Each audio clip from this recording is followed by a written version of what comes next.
Mr. Akshay, we were talking about the investments. I think India is a great country. India is not only great in all senses, but India is also a very big country. It has got everything. It has got Everest, it has got Ganga River, it has got Jamna, it has got Saraswati, it has got so many huge and big rivers.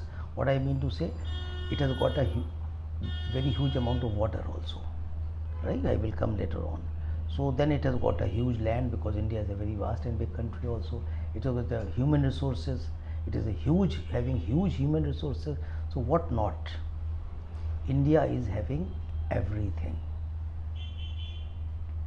All natural resources, sunlight, wind, because if you go to the renewable power, that means the sunlight power, then then wind power.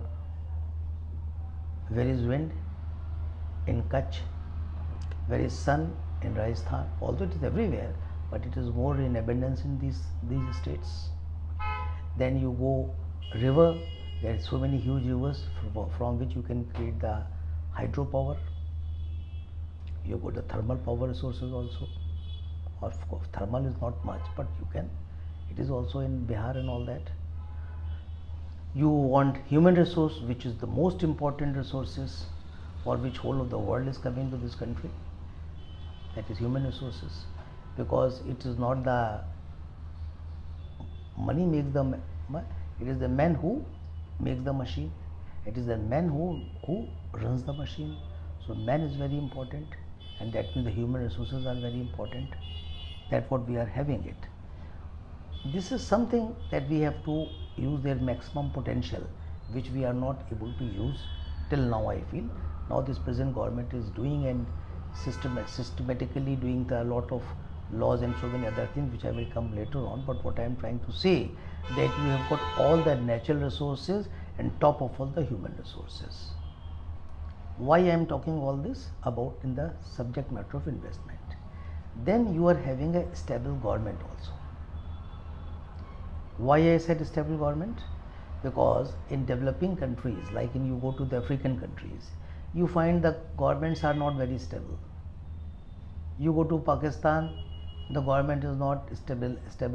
There is always tussle between judiciary and the parliament, because there is a very thin line of demarcation, where the judiciary exceeds, so the parliament exceeds, then that is a very thin line. But in India, we so much regard our judicial system and our jurists that we always accept the law. We never try to go and we always follow the law. I can say like this. Follow the law means the judgments and the judges and the judiciary, we have got the respect and regard.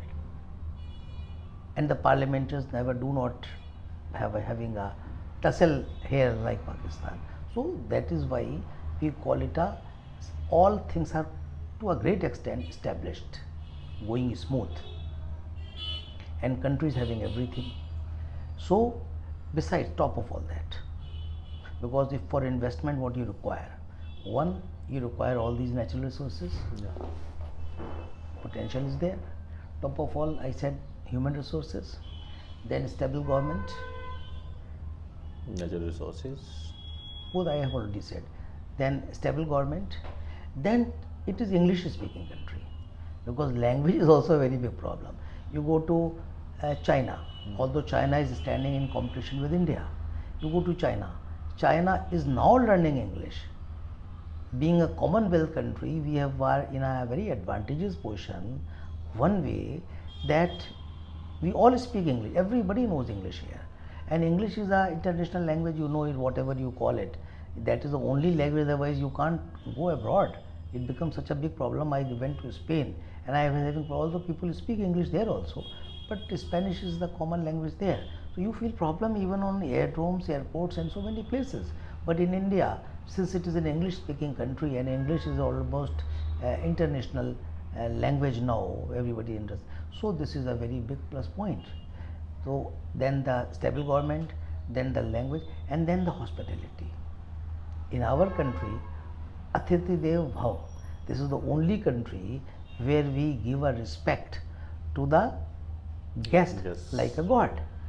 That means if the investors come, we have got us our cultural inputs or the cultural outlook that we give a great regard and honor to our guests. Yes. This much welcome you can't get anywhere. So English speaking, then I said this is the welcome, that means the hospitality, then the congeniality with the people, then the cultural bondage with UK, USA and those countries. So India is the best destination for investment.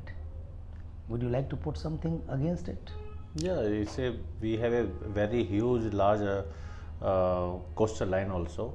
So there are more investment. We want some more investment in tidal energy also, just like you talk about the Yeah, I'm wind not talking, energy. I'm saying, do you feel something, your point, something against this? Because I said India is a very good destination. If you compare, it is a developing country. I am talking about investment. That India, any foreign investor should come to India because of these plus points. Then it is a way. Then it is having, because there are many sectors, like you talk renewable sector, you talk renewable, I told you renewable, the power, I told you sun is there in Rajasthan, and all the sunlight is there. Then wind, I said you can go to Kutch and all that. Water, I said there are so many rivers, you go to Uttarakhand, you go to Himachal. Then of course the hydropower projects are almost over, because the hydro water is limited, you can't speak on these lines. This is more a corporate law or a investment related thing which I know more than you. So, but I can tell you anyway. My purpose is only to tell the people who want to know the basic things. So the hydropower is always created by the water, which is in abundance in this country. Now it is almost over, because most of the projects, big projects, have been taken by the people, and you can't produce the new rivers. So it is but sun, solar power, there is a tremendous scope. Wind power, there is a tremendous scope. Gobar power, these renewable powers, which is a carbon free. So these days whole of the world, even UNO is emphasizing on the carbon free industries. This is the all carbon free. You can always have a carbon exchange. That is a different technical system, that you can sell your carbon exchange, by the companies and all that. So you can have these things. Then you talk about like real estate. India is having a tremendous scope in real estate. I will later on I will technically elaborate these points. You talk real estate. India is having such a vast human resource here. We are not having, as I said in my previous some other connected video, that you are not having a sufficient 20-30% of the people are only having houses here. So still there is a tremendous scope. There was a little fall in real estate because of the US downfall, which was having impact in the Europe also. Most of the countries, even Iceland, they all went bankrupt. But India was not having, because I talked about the Indian Reserve Bank policies. We were having the sufficient reserves in Reserve Bank. What I am trying to say, though, that is why the real estate went down. There were many factors. One, this factor. Then there was a black money was also always put in the real estate, which I said in my previous video. The black money was eliminated because of the Modi's demonetization policy and the control, and then the all plastic money and the money which moves by Paytm, etc. So that all money was, the cash was, the cash flow was almost blocked. So that was also reason the people used to put the black money in the real estate. They could not put the money, the appreciation went down, and the common man who was putting, are you understanding? Common man who was putting, because he didn't find the appreciation in the real estate, he also stopped putting the money in the real estate. So the total real estate sector went down in 2 years. But the need is not decrease at all. It can never decrease. It is going up, because one, there are people not sufficient houses. The people are not having house. How can the decrease or the fall can go in a real estate? Besides, when Modi is saying the make in India, then all the foreign companies like Japan is investing so much. There is a whole corridor. I don't know whether you know it or not. The whole corridor from Delhi to Bombay, that is one Delhi Matador there is express highway. No, that is another thing. Delhi Matador corridor is all Japanese industries in the industrial belt is being developed. Naturally, those people will live either in a houses or in a rented houses. Everybody requires house when India is having so much potential and make in India, the pure cost become your production become much economical and competitive in the global market. Then the people will come here. So how the house demand can be diminished or can be eliminated? It's only reduced for a little, and now it is again rising. And the one thing I again like to say, although it's a very big subject, it will rise. It will also rise for a reason that the money that the government, GST, demonetization, everything is coming to the smooth, and the foreign investment which was not coming here, the NRI investment which was not coming here because NRIs are not having the black money. The foreign investors are anti corruption policies, they were not investing. They will start investing into India, which they were not doing it, because neither they are used to this kind of a corrupt system, nor their country law allows them. So that was not being done. And real estate nobody was putting for these reasons. Once they start, do you think how much NRI is having money? They are having much beyond your thinking. They are having so much money in all over the world if they start investing here, which Mr. Modi is trying to motivate them. And the foreign investors who are investing instead of India, they are going for social housing system to South Africa and so many other places. They will start investing. I was in London, some big man came from Italy. I motivate him to invest in, because I am promoting investments also. I asked him to put money in India, and he came and invited me for a lunch. But later on he invested all his money for social housing system in South Africa. And I remember I was on a dais when NARADCO organized a conference, and Rohtash Goyal was on a dais, I was on a dais, the minister was on a dais, the urban secretary was on a dais, and the big conference was all the builders were there. That time the social housing system need was also developing in India. I am talking about 10 years back, right? So that time the social housing system was also developing in India, and they also wanted money, and because I said that I can bring the money, but then that man did not do it because of these corruption policies, all those things.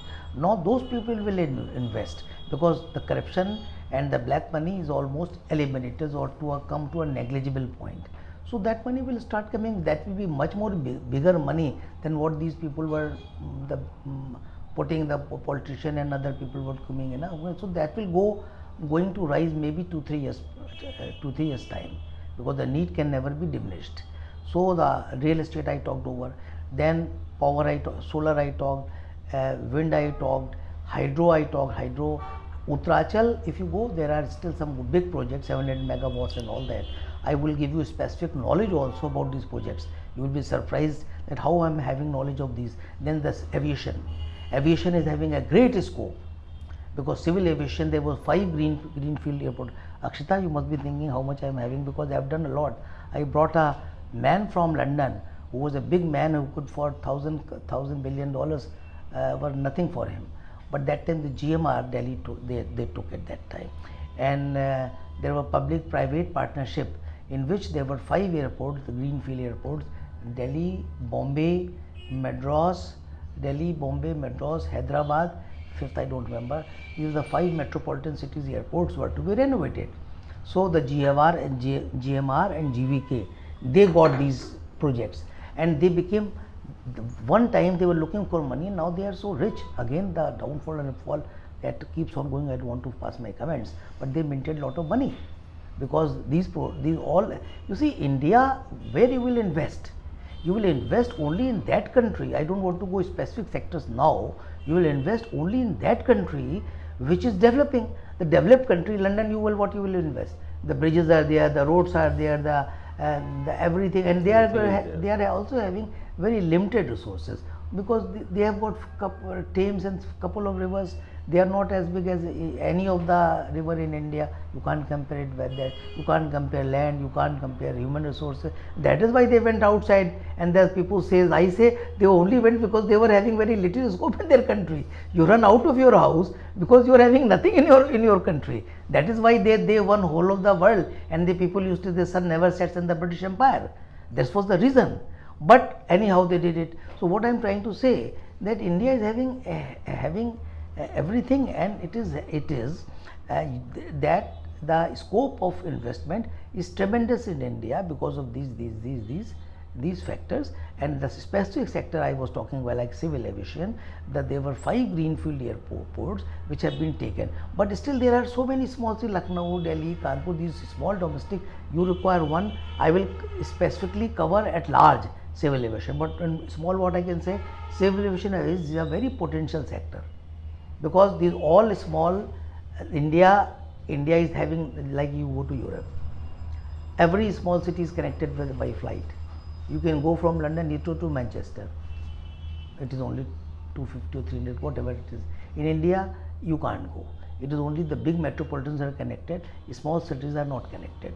So all those small cities which are having very rotten airports or in a very bad shape airport, they have to be renovated.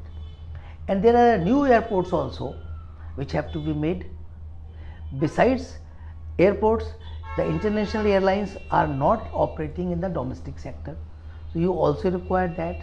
Then you also require for a maintenance hangars and runways, because when so many airlines will come, so many small airports will be renovated or created, then you require a maintenance also. Then there is a whole 2016 government civil aviation policy which is under, which we can discuss some other time. So civil aviation is a great scope and there is a lot of money.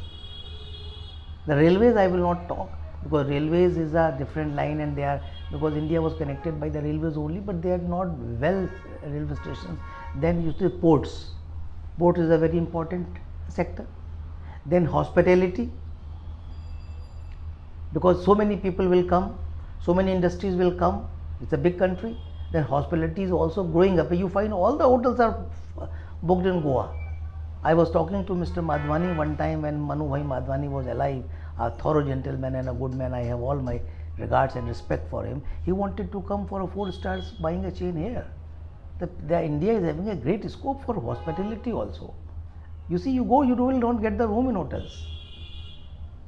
So hospitality, and then it will be connected when by air and all that, then it will increase, hospitality will ultimately. Then the one of the biggest scope is the medical health and medical aid. You speak full, either you speak, you don't see that creates a you see what I am talking, the medical tourism. Getting my point?